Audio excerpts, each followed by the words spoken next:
c'est une bonne question de savoir comment on a réagi. Moi, c'est un non-événement, la nomination de co-gérante. En effet, le domaine est dans ma famille depuis très longtemps, depuis que je suis enfant, mais pas comme une entreprise, plutôt comme partie de la famille, une maison, la chose la plus précieuse aux yeux de mon grand-père, que j'adorais, et qui m'a amenée au domaine depuis l'enfance. Toujours fait goûter les vins depuis toute petite, fait sentir dans un respect et dans une sorte de, oui, de conscience d'avoir un trésor dans ses mains qui allait passer d'une manière ou d'une autre dans les deux familles de Vilaine et le roi. Et donc la nouvelle de la co-gérance était plutôt émotionnelle puisqu'il s'agissait de remplacer un cousin trop vite disparu qui était à ce poste. Et c'était une nouvelle triste et très aussi riche de promesses, d'encouragement, d'entente avec Aubert puis Bertrand.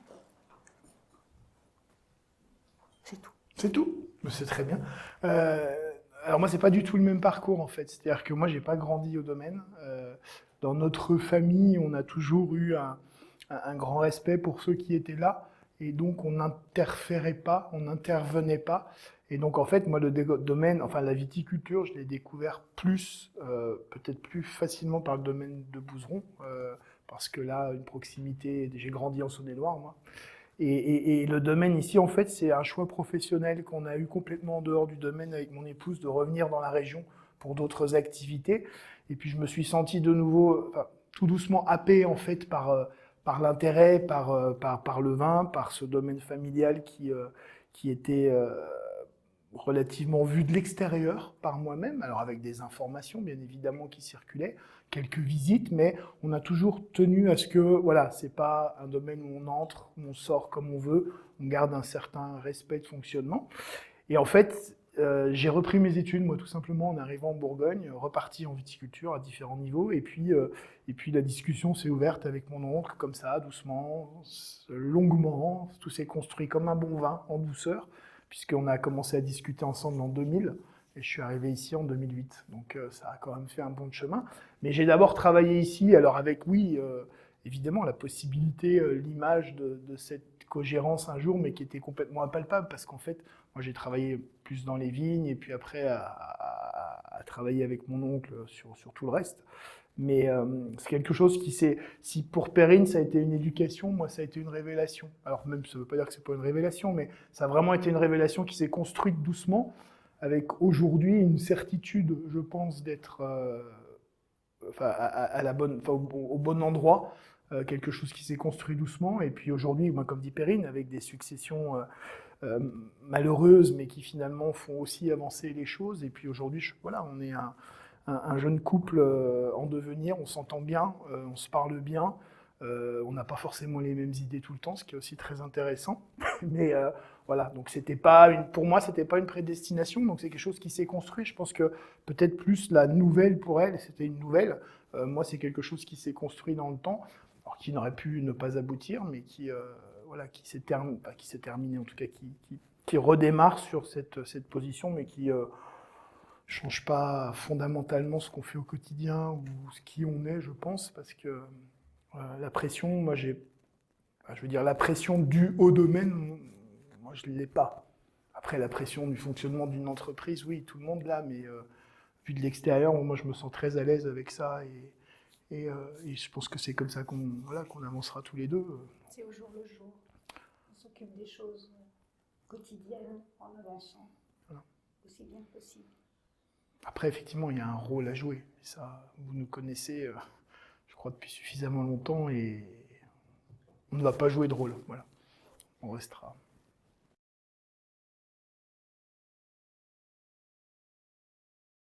J'ai eu une formation à l'université d'école d'interprète qui n'avait pas grand-chose à voir à Genève. Et puis pendant ces études-là, j'étais déjà très proche des vins du domaine puisque par le roi, j'avais fait la compagnie, la subsidiary company, la succursale de Leroy en Suisse pour distribuer les vins qui à l'époque étaient distribués par Leroy, les vins du domaine. Donc j'étais déjà en contact avec le domaine. Puis lorsque la distribution a été assurée par le domaine totalement, j'ai posé ma candidature pour importer des vins et distribuer en Suisse, ce que j'ai fait pendant quelques années, pendant une dizaine d'années.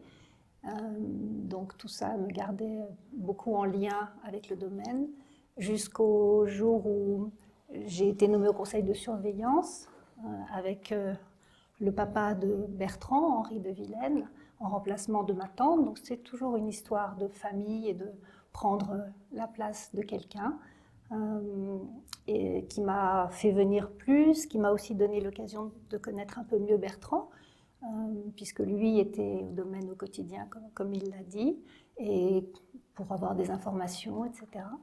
Puis la cogérance. Donc voilà comment j'étais préparée. D'opticien, ça a été, oui, pas spécialement l'expérience d'opticien, mais l'expérience d'avoir eu à gérer des situations, des personnes, des moments de joie dans l'entreprise comme des moments difficiles. Donc effectivement, toute expérience est bonne à poser sur autre chose, sachant qu'effectivement, ici, on a un élément qui est peut-être différent de tout autre type de fonctionnement, c'est qu'on travaille avec du vivant, avec la nature et avec un élément facteur climatique que l'on ne maîtrise absolument pas. Donc ça, dans d'autres activités, celles que j'avais eues étaient peut-être moins important. Mais bien évidemment, tout se construit. Ça nous permet parfois d'avoir déjà vécu des situations, d'avoir mettre plus rapidement en place des choses parce qu'on a déjà vécu ça ailleurs.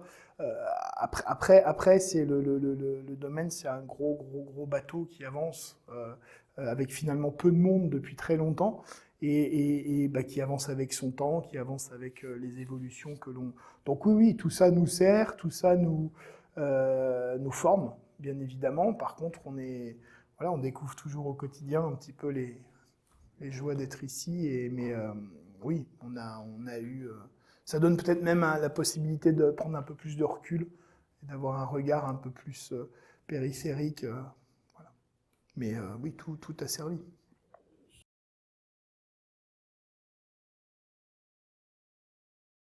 Alors, l'expérience dans l'Oregon, en fait, se situe avant de n'avoir, bien avant, puisque c'était en milieu des années 90, donc ça rajeunit pas. Je dirais que si je dois mettre, alors bien évidemment, l'expérience générale de rencontrer, de se déraciner, d'aller vivre ailleurs, de rencontrer d'autres cultures, de faire des concessions, et puis de s'ouvrir l'esprit sur d'autres gens.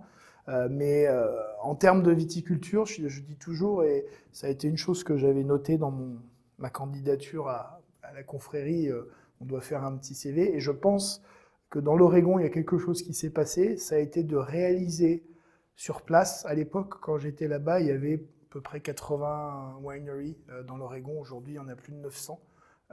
Et à cette époque-là, j'ai eu la chance de voir des pionniers, entre guillemets, des gens qui, au nom d'une viticulture de terroir, de respect d'un cépage, travaillaient d'arrache-pied pour implanter. Alors il y avait les Drouins, effectivement, qui étaient partis dans les années 80, mais ça ne faisait que 14 ans, finalement. C'était pas très long comme expérience. Et je crois que c'est ça qui m'est revenu en tête bien des années après, c'était de voir se dire que nous, en fait, on avait déjà tout ça, en fait, en route, et qu'on nous proposait, éventuellement, ou on se proposait de prendre la suite, mais je pense que la petite graine, elle a été mise en partie dans l'Oregon, ouais, de réaliser ça, du travail des gens de sueur et de difficulté de défricher, de replanter des vignes. Ça a été un peu cette expérience-là pour le vin, je pense. Je garde ça en fait en moi.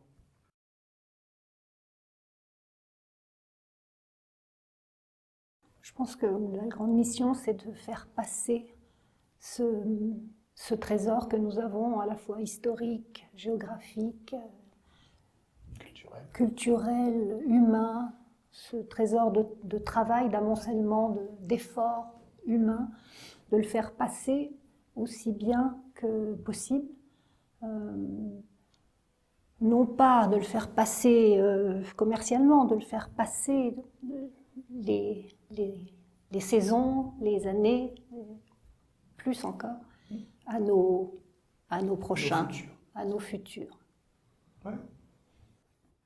Non, oui, c'est vraiment ce sentiment de transmission, c'est-à-dire que nous, on s'en rend compte aujourd'hui, petit exemple, quand on déguste un vin, souvent, c'est vrai que maintenant, on aime à rappeler aux gens qui sont là qu'en fait, on ne déguste, par exemple sur fût, on ne déguste que, enfin, en partie le résultat des choix qui ont été faits il y a 40 ou 50 ans en termes de matériel végétal, de culture, de conduite, et qu'aujourd'hui, en fait, la mission qu'on a avec les raisins de ces vignes-là, c'est d'en tirer le meilleur, finalement.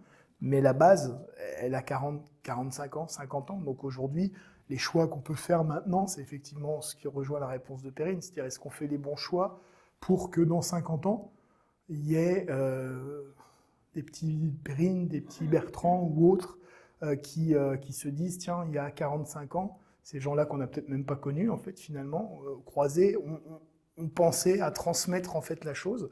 Alors tout en tenant compte des évolutions, du climat, tout un ensemble de choses. Mais ouais, c'est ça, c'est le rôle de passeur, entre guillemets. Et je pense que, en tout cas, chez nous, c'est bien ancré. Voilà.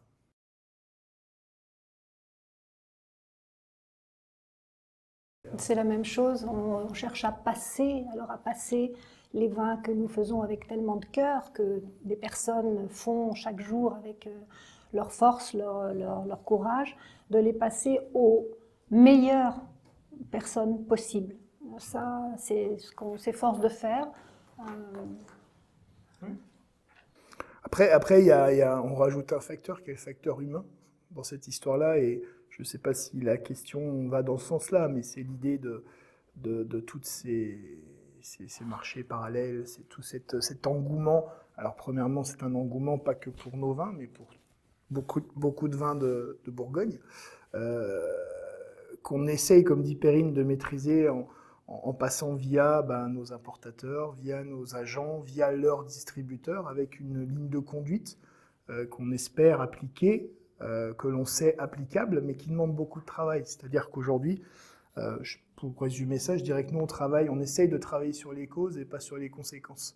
Dans le sens où c'est très facile de mettre tout un ensemble de bips, de codes, de numéros, de quoi que ce soit. Si l'être humain a décidé de transgresser, il transgressera. Et ça, on n'y peut rien.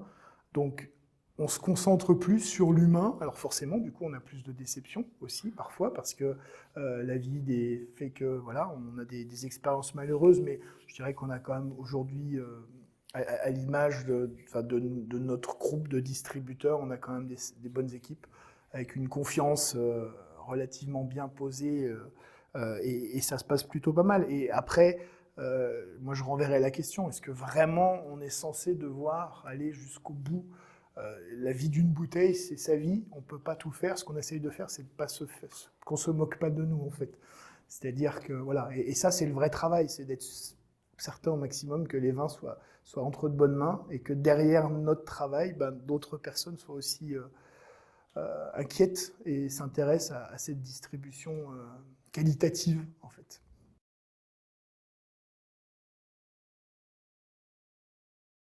La Romanée-Conti, c'est sa place dans le monde du vin, c'est la place qu'elle a sur la côte.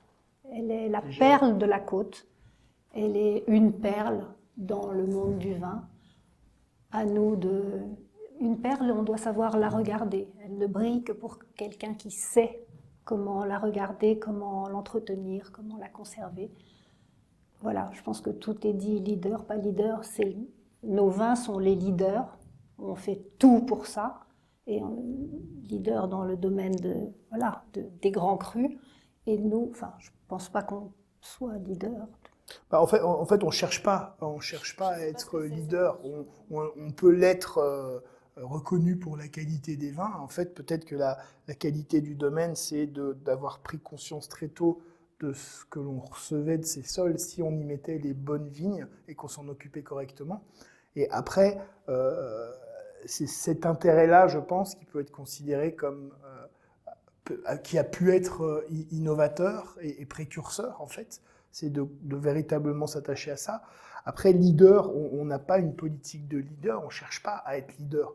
Aujourd'hui, nos vins sont plébiscités parce qu'ils sont reconnus et qu'ils sont bons, qu'ils sont appréciés par des amateurs, par la restauration, par la gastronomie, mais on n'a pas de stratégie pour se dire si on a une stratégie pour rester dans cette ligne de qualité. Et comme disait Perrine tout à l'heure, c'est-à-dire d'avoir une équipe au domaine importante, parce que tous les deux on fait, mais on ne fait pas tout, d'avoir une équipe, d'avoir des conditions de travail, d'avoir un ensemble de choses. Alors ça ne marche pas tout le temps, encore une fois, mais c'est vraiment de se focaliser sur cette recherche de la qualité et puis de la simplicité. Parce que souvent, plus on commence à faire des choses, plus on essaye de faire, moins les résultats sont bons. Et c'est un petit peu comme ça qu'on résume, je pense, d'être là au bon moment et leader. Peut-être, en fait, le regard des autres sur nos vins et pas celui qu'on a, je pense, nous-mêmes sur nos vins. On se sent très à l'aise à vivre dans nos vies, dans nos villages, et on n'a pas besoin de ça. Mais par contre, c'est peut-être ça la pression.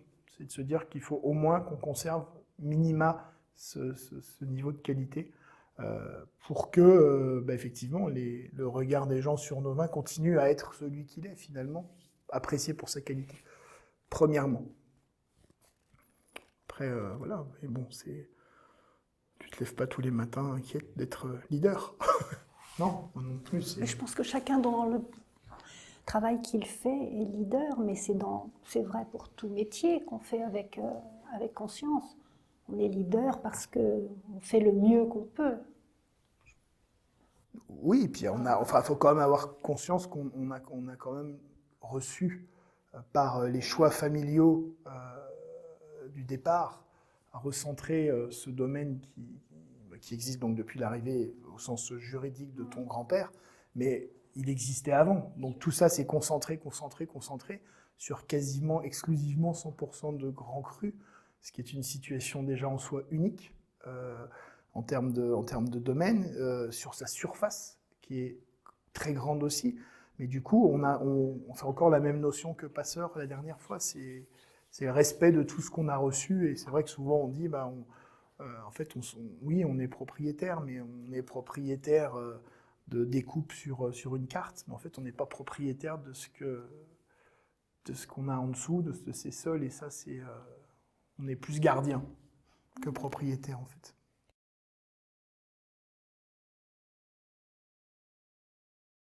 Pas une multitude d'évolutions, aucune révolution. Parce que, comme tu le dis, voilà, le domaine, il y a 50 ans, ne souffrait pas des mêmes conditions. Alors, on va revenir sur les conditions climatiques. Évidemment, ça, c'est un vrai sujet, dans le sens de conduite de la vigne, conduite, entre guillemets, des vinifications. Donc, à chaque fois, on apporte des petites évolutions sur des opérations que l'on faisait d'une certaine manière, qui ont évolué tout doucement sur la vinification, sur la conduite des vignes, sur le fait qu'on remonte un peu les palissages. Mais tout ça, en fait, c'est quelque chose qui n'a rien d'extraordinaire, dans le sens où, si on prend 100 ans en arrière, ils ont évolué aussi. Donc voilà, après des révolutions pour devenir autre chose que ce que nous sommes, je ne pense pas. On n'a pas ces idées-là. Aujourd'hui, on est un domaine qui est bien dans sa taille, qui est dans une taille, on pense, optimum, avec les surfaces qu'on a pu ajouter sur les 15 dernières années. Donc aujourd'hui, on va déjà digérer tout ça, parce que ça fait beaucoup de choses à faire, humainement, matériellement. Mais on suit, voilà, aujourd'hui, on est capable encore aujourd'hui de faire des formations aux gens qui travaillent avec nous sur la taille, de jamais s'arrêter, de dire, voilà, on y est, on avance, et puis maintenant c'est fait. On réfléchit sur différents points, socialement aussi, sur la manière de conduire des gens qui ont aussi un peu évolué dans leur état d'esprit.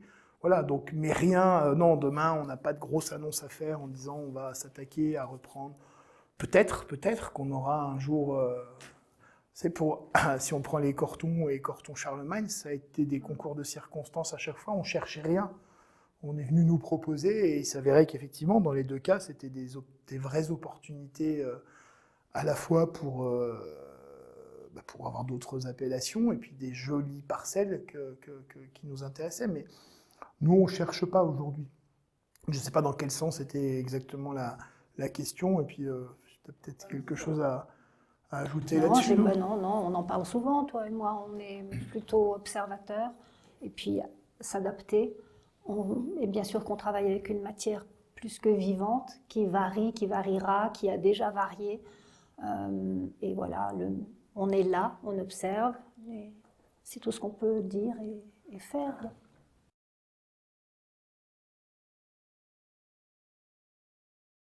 Et à obtenir une canopée un peu plus développée, en fait, de faire des parasols, en fait, par rapport à... Alors après, il y a tout un ensemble de techniques, mais c'est pas le but aujourd'hui de rentrer, et puis certainement que je ne maîtriserai pas la totalité du process, mais c'est vrai que ce sont des adaptations qui sont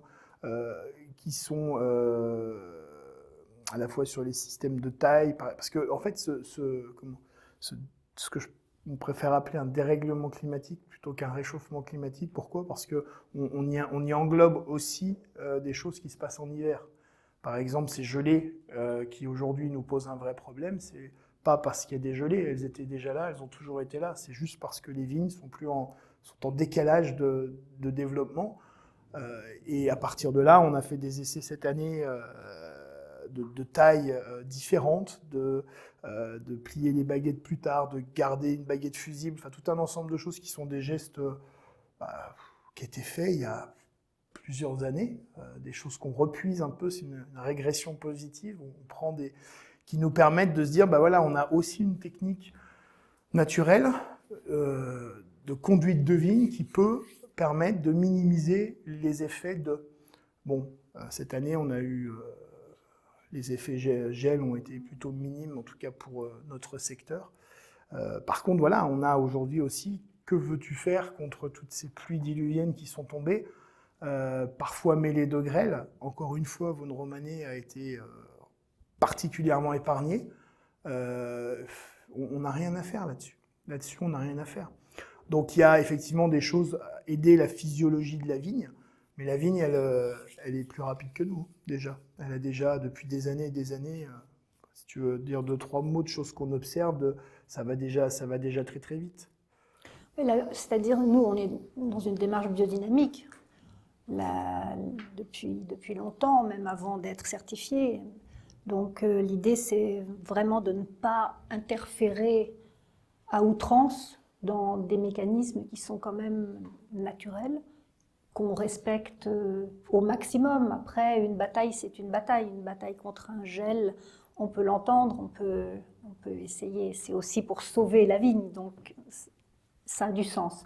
Maintenant, les vignes sous serre, c'est pas du tout notre idée. Nous, on obéit à la nature, on reçoit de la nature ce qu'elle veut bien nous donner. On a conscience que c'est en fait, la vigne, c'est toujours pareil. Je parlais tout à l'heure de gérer les conséquences et s'intéresser aux causes, en fait. Et c'est souvent ça, c'est-à-dire qu'on peut gérer les conséquences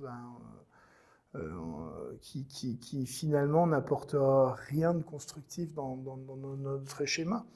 Aujourd'hui, comme dit Perrine, on sait qu'il y a tout un ensemble de moyens technologiques qui existent. Par exemple, c'est vrai que les bougies, c'est quelque chose qu'on n'utilisera certainement plus. Alors, on en a encore un petit peu, donc on va pas...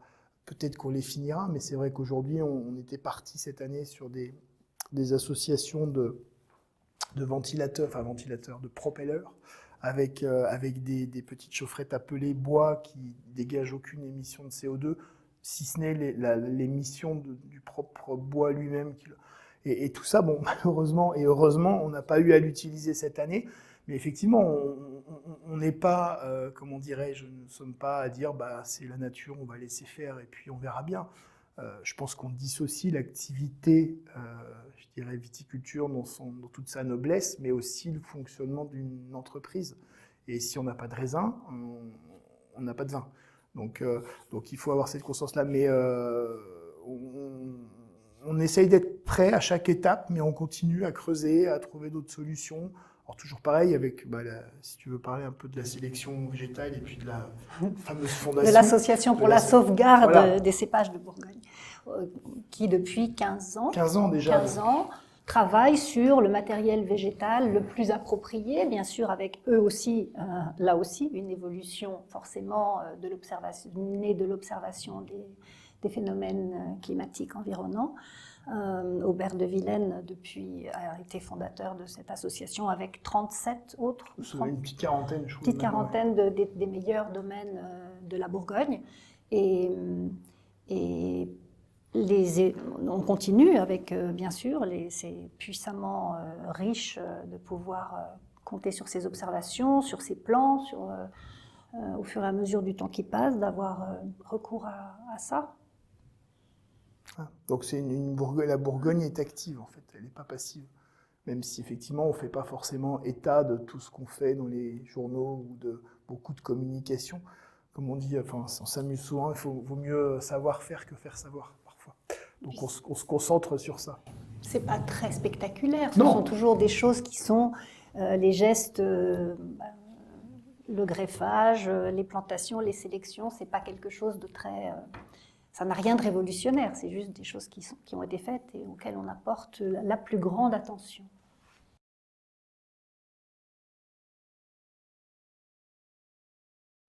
C'est le vin qui décide, le vrai amateur, il attend le moment qui lui convient le mieux, c'est tellement une alchimie mystérieuse, ça peut être mêlé à une solitude, ça peut être au contraire dans une communion avec une ou plusieurs personnes.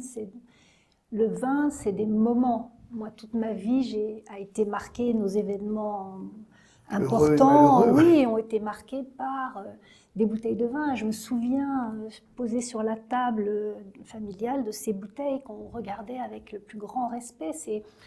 Le vin, de nouveau, bien sûr que c'est un produit, que c'est un alcool, que c'est quelque chose de chaleureux, mais c'est aussi un révélateur de la vie. Donc, à chacun de savoir comment... Juste, je pense que ce qui est important, c'est qu'il faut que nos bouteilles tombent bien, c'est-à-dire qu'elles créent une émotion. Après, quelle que soit l'émotion et dans quelles circonstances, alors vraiment, c'est à chacun de créer ça. Tu voulais dire quelque chose? Oui, juste, je pense, comme on a souvent les questions, est-ce que tel millésime et est-ce que tel millésime est... Je pense qu'on sort un petit peu de cette notion de... On a toujours souvent dit, 10-15 ans, on ne fait pas d'erreur sur ouvrir une bouteille. Moi, je dirais qu'effectivement, ça répond à une notion de maturité, une notion de conservation, d'évolution. Mais aujourd'hui, la question, comme disait Perrine, c'est est-ce qu'il est forcément nécessaire d'aller jusque-là ? Et encore une fois, c'est plus l'événement qui crée... ça nous arrive d'ouvrir des bouteilles très jeunes, comme des bouteilles un peu plus vieilles. Alors malheureusement, les bouteilles un peu plus vieilles en Bourgogne font partie des denrées rares. Mais surtout, moi, ce que j'aime dire, c'est effectivement tout ça, c'est ce qui est le plus important. C'est l'émotion, c'est le partage autour d'un vin. Ça nous est déjà arrivé de boire, pas forcément, je ne parle pas que des vins du domaine, hein, mais de boire une bouteille qui n'était pas au top mais l'ambiance et l'ensemble des personnes, le repas qui est là, le moment partagé fait qu'en fait, c'est comme un vecteur effectivement de communication. La seule chose, c'est que souvent, pour les vins du domaine, on voit l'évolution sur les derniers millésimes. Dans leur jeunesse, ils sont d'une accessibilité incroyable, fraîcheur, fruits. On a revu les 19, par exemple, qui commencent, eux, par contre, à se refermer un petit peu. Mais potentiel, effectivement, de garde très important. Ça ne veut pas dire qu'on ne peut pas se faire plaisir avec un 19 dans 2-3 ans. Mais surtout, c'est de rien attendre de la bouteille. Aujourd'hui, on a beaucoup de gens qui disent la tâche, qui se font une idée sur la tâche, ou qui se font une idée sur un musigny, ou qui se font sur... Et en fait, rouvrir une bouteille du même cru, ils ont déjà un préconçu sur ce vin. Non, chaque bouteille a une histoire à raconter. Donc on ne rentrera pas dans le détail technique, mais c'est vrai que nous, une bouteille de la tâche ne ressemble à rien d'autre qu'une bouteille de la tâche, mais on est tellement différente aussi.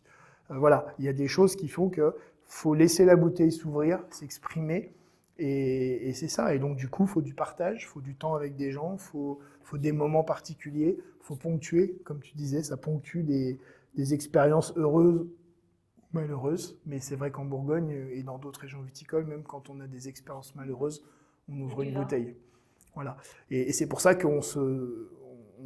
au-delà de l'alcool, comme disait très justement Perrine, au-delà de l'alcool, il y a de l'histoire, il y a de la tradition, et ce que je dirais à des amateurs, c'est de penser à transmettre et à apprendre, comme on apprend à nos enfants, à apprécier ces produits-là, sans forcément y voir le démon qui se cache derrière, mais voilà, c'est un produit culturel.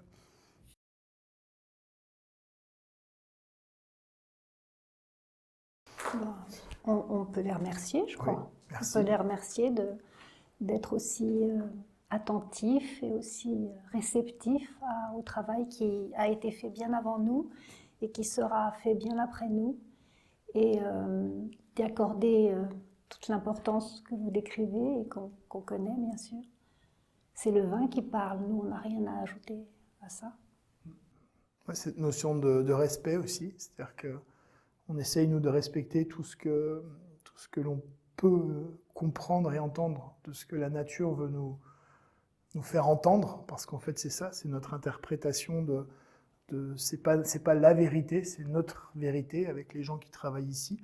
Et puis ensuite, peut-être qu'une petite chose en plus, c'est qu'effectivement, on ne veut pas s'arrêter à la sortie du domaine. Et c'est vrai qu'à la fois dans la préparation, la mise en place des départs pour le Japon particulièrement, toute cette notion de respect va véritablement jusqu'au bout. Et comme disait Perrine, les remercier et puis les assurer qu'on gardera le cap pour que l'on puisse les réjouir encore. On espère un grand nombre d'années, et puis qu'ils ouvrent les bouteilles. Merci. Merci. Merci à vous. Merci, Guillaume. Merci.